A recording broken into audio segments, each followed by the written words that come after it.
Hey everyone, welcome back, my lovelies, to Minecraft. And Kite is the one that I named for my Protoceratops, and she is growing greatly so far. She is now 11, and I'm also gotten myself a crop going on, just wheat for now.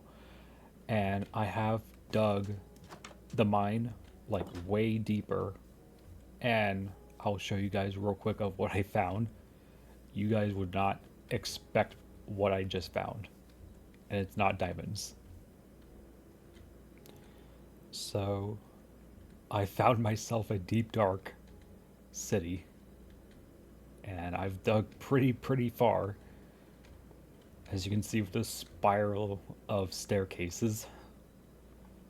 And I am gonna try and get down there, and hopefully I don't. This is technically my first time. Actually, this is actually my first time uh, venturing down to the uh, deep dark city. Oh, yeah, we already are seeing skulks. I think that's what it's called. It's been a long while since I've played Minecraft, or recent Minecraft stuff, like the deep dark and bastions and like trials and stuff. Archaeology as well, like I think main game archaeology as well, but I don't think those are. I think those are for the later updates.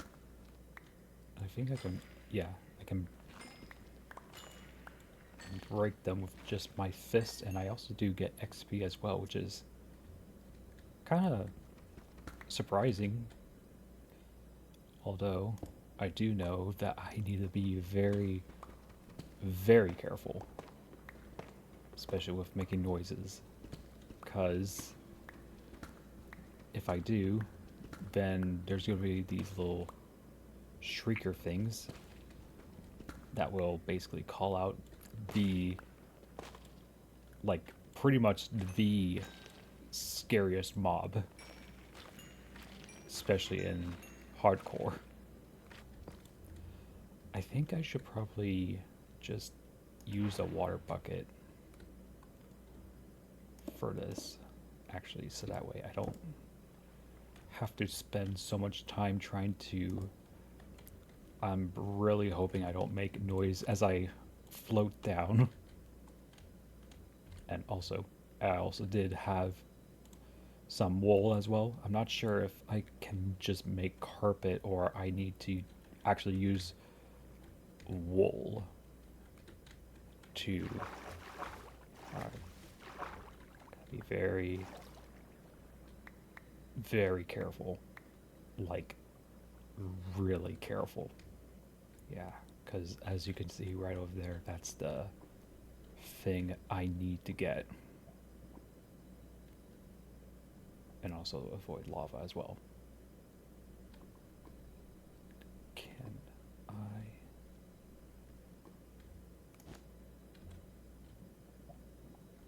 Okay, it looks like I can. As long as I'm crouching. Okay, it looks like I can just break it normally. Okay. And it does seem that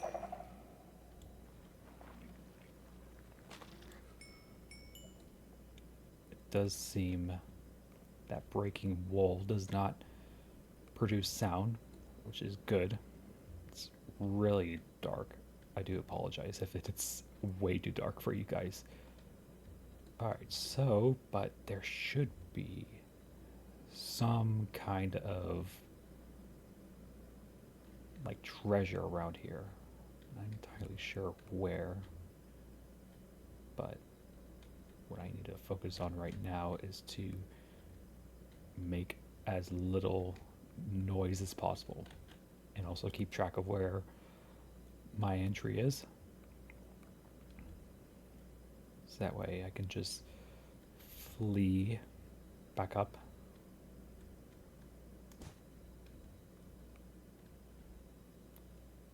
Cause yeah, I'm pretty much gonna be holding. Oh, shit. That's not good. That's really bad. Freaking bat. It's probably gonna summon the warden. I did see another shrieker right there. Oh, there's multiple shriekers. Alright, so what I need to do is get up here, block that, hopefully try and get around, and then block that, and then try to block this as well.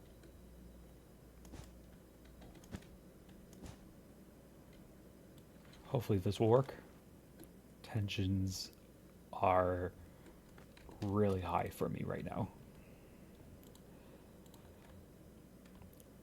But aside from the bat, at least there's not a lot of mobs gonna just fall down here.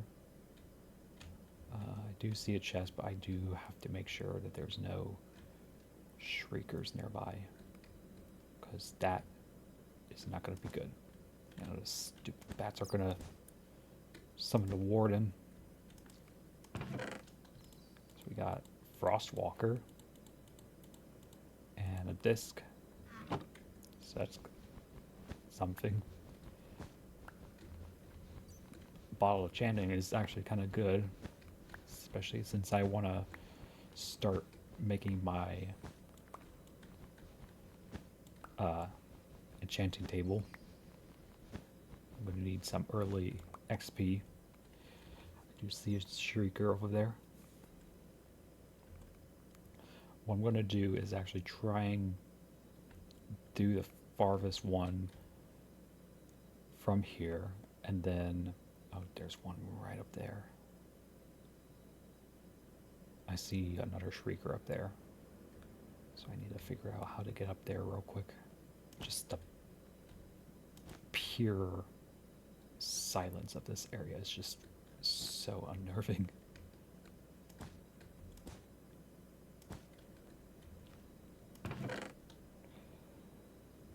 Got a crappy leggings, candles, a name tag. Oh, got a really good diamond hoe. Efficiency 5. I mean, if I ever want to dig up a fossil with a diamond hoe, then this is probably the best thing to use. I'm actually not even sure why I'm like whispering as well. Like, it's just, it's tense. It's really tense. It's really tense for me. Especially since I don't know where, I just don't know where the shriekers are. I definitely would be missing one if that's the case. And if I make too much noise, then I'm pretty much at death's door. And my world will be pretty much screwed. Try and be thorough with this and hopefully not trigger the shriekers at all. It's a good thing that I'm actually getting XP from this, because I did have to spend a level just to make the name tag for a kite. It's right next to the thing. That's not good, but it probably still work. I'm just worried that there might be another one nearby. Yeah, it's fine. I'll just remove these as well. And actually, I think the iron hoe actually quickly removes all these skulk things really quickly. I got some regeneration potion, but I have way too much in my inventory. So we're gonna have to get back there later, which I don't really want to do. I don't even have like a reference of how many shriekers there are. I just gotta hope that I got them all. Got all the wool, thankfully. I could get all these three. They're all just conjoined.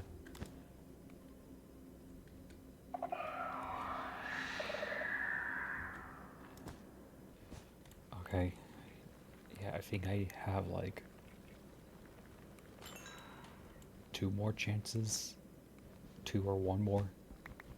And I'm not sure if it's like if I destroy that shulk or shrieker, would that kind of like reset it or okay, don't try and freak me out. Ambient music. Don't try and freak me out. I'm already on edge. Okay, so avoid stepping on those. Okay, I think I got this area. Let me check some of these little building areas right here. Just double check. Got some soul torches, another uh or not paleontology, archaeology hoe, and some bones, some more name tags, soul torches, and coal. Yeah, I'll definitely come back here, which is the reason why I'm getting rid of all of these shriekers. Is to avoid this mishap from happening. And I'm not taking any chances of just waltzing around as if I owned the place, because I don't. In fact, I am trespassing this place. Amethyst, shulks, regeneration potion, another candle. I mean, the items are pretty interesting, like the shulks and the shards and stuff. But I mean, there's nothing else besides diamond hose and XP bottles. That's pretty much it. I mean, aside from this last, I'm hoping this is the last one of the shriekers. And oh dear, there's another one. They're both right on the lava area.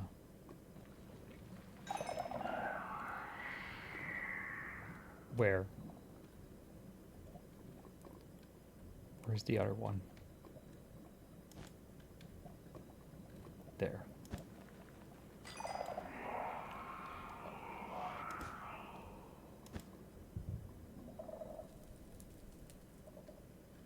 Oh my god, there's like three. I probably need to leave because I can't take those last three. Stop. Why did I uncrouch? Game, do not make me uncrouch for no reason. So we still have a lot more shriekers. But I'm gonna be a coward and flee. Because I'm pretty sure I'm like at that very last one, very last shriek before the warden appears. And if the warden appears, then I'm most likely gonna die from it.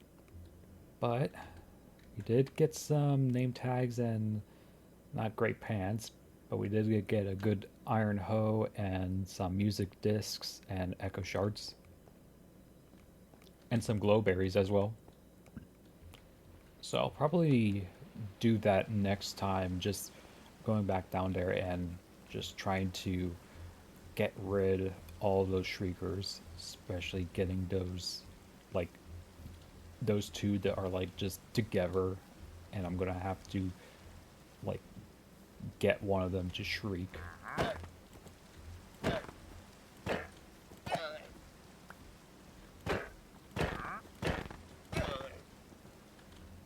little bit of stress relief. And what do you have? Vine, fire core block, gray dye, gunpowder, a brown mushroom. This is the reason why your llamas get killed. So, in the meantime, I'm probably gonna start making another little pen for one of the other creatures. And for this one, I'm thinking of probably doing the, I think either the tightness or Platybelodon. I do like the Platybelodon because it's a very goofy looking creature. Especially if you've seen those, like, that one clip where the Platybelodon just, like, has that goofy animation where it, like, walks and then, like, just swings its trunk, like, head around like crazy, establishing dominance. I might actually go out to get some more fossils real quick just to see if I can get another dinosaur or prehistoric DNA. Because if not, then I'll just do the Platybelodon, and you know what? Let's just use the enchanting. Yeah, I'm not gonna really have any use of saving them. Since the Platybelodon, from what I looked up, the Platybelodon seems to be like more or less like located in the wetland sort of area, and there's no swamps from my general area. So what I'm going to do is probably just fabricate my own little swampy like area. I do need to get some milk and get some biofuel going. Now we'll just make that, and then let's give the rest of the wheat and then seeds to the protoceratops. Sorry, I don't know what's going on in my brain today. And I'm thinking of maybe building the Platybelodon kind of like around this area. I think probably flatten this area a little bit more, since from what I saw, the swampy wetlands are kind of like more flat, I would say, and probably definitely need to make it bigger than the Protoceratops, which I probably should make it a little bit larger for the for Kite, because it is kind of getting a little bit small for her. I mean, yeah, you can kind of see the little crest on her now, which is good. I think it might actually be her biggest as of yet, her biggest size. So that's good. So that way I can kind of like expand this area a little bit more once I get more sand. So probably when I get up here, I can show you guys a little bit. When I get more sand, I'll probably build a little bit more like out this way and kind of like out that way, and then remove that area and kind of like build more outwards that way where that little hill area is. And I'll probably add my own little like hills and mounds and of sand stuff just to keep the terrain a little bit more like slightly hilly, if that makes sense, because deserts aren't exactly like flat. They're more so like hilly, I would say. Similar with the Platybelodon area, I probably would say it's a lot more like hilly, just to a lesser extent, and it's more flat land, just to keep the water like, level and stuff. So I'll need to figure out a wall design for the Platybelodon area, and the probably need to grab a bunch of buckets just so I can get a bunch of water.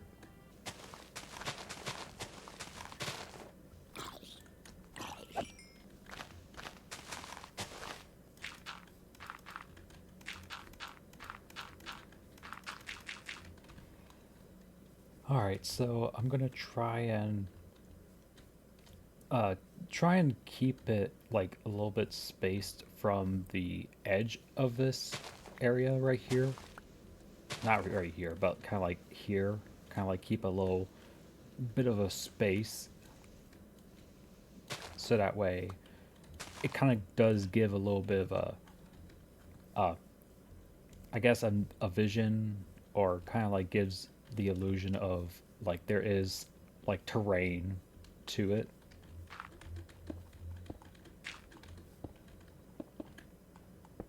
Alright, I think that's kind of a decent size for the moment. So let's go ahead and start building the walls a little bit higher.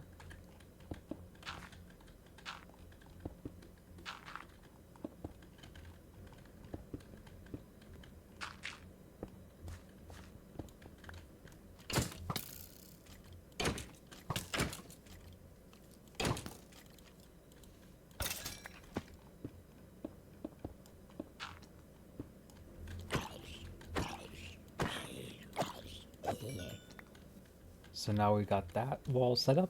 Let's go ahead and start setting up the little water.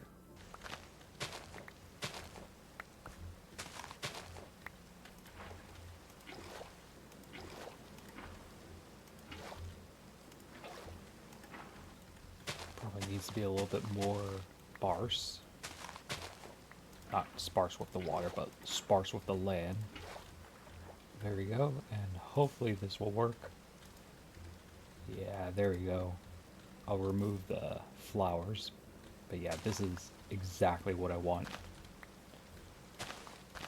Kind of giving that very swampy look with the grass and the seagrass and all that stuff.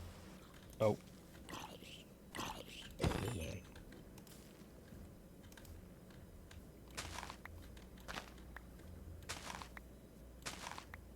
honestly, I think maybe I can put in some dandelions here and there, because they're kind of like really like difficult plants to really like get rid of.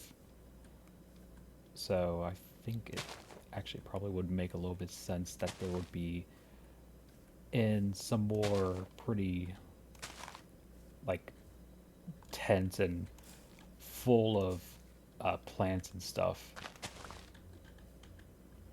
Yeah, something like that. And then I can probably add in a couple of oak trees, customize my trees with oak planks, or not oak planks, but oak wood and the leaves as well.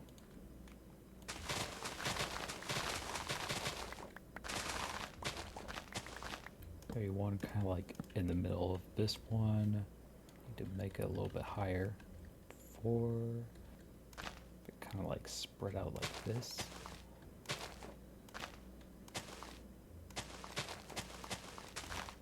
Maybe have a couple drooping. One kind of like right, oops. Have one right here.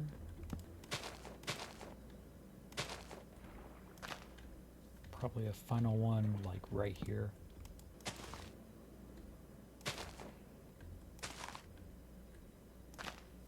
Alright, and now let's go ahead and make a feeder real quick and shove all the wheat seeds in the feeder, and then I think I know how to grow the Platybelodon. We'll probably put it like kind of like right here. So let's throw that in there. Let it fill that up. And then I think I just need to inject this embryo to a farm animal. So I'll just inject it in one of the cows and keep track of it. And then hopefully I can just lead the cow, or lead the Platybelodon back to its enclosure. Did that work? Pregnant cow. Okay. So yeah. It's this one. So let me just... There we go. So let's just have that grow up. And in the meantime, let me just put in some of the flowers. Okay, and now it should be done. There we go. Platybelodon. And it's owned by me. And now I need to order it with a stick. Alright. So let me go grab a stick real quick, tell it to follow me, and then lead it back to into the new enclosure. Hopefully it doesn't have like mum mother issues once I do remove it. Where is the Platybelodon? There you go. Sting, follow. There you go. Come on. I think this is also a female as well. Yeah. And of course, she's like eating up all those grass. Come on. Oh, okay. It can just teleport. So I don't need to wait for her to come over. I can just quickly run over here. She should be good. Although she's probably going to eat all the grass around here. Alright, so you can go on to wander and you're going to go sleep. And again, I think that this is a pretty good habitat for this little Platybelodon. Decent food for the moment. And I think I'm going to actually name her real quick before I end this episode. You will be named Spade. Ace of Spades. Or spade as in the shovel, I think. Yeah, spade as in shovel. So, hopefully you guys like the video. And hopefully you guys will actually like the video and subscribe for more of this type of content. And as always, I'll see you all later.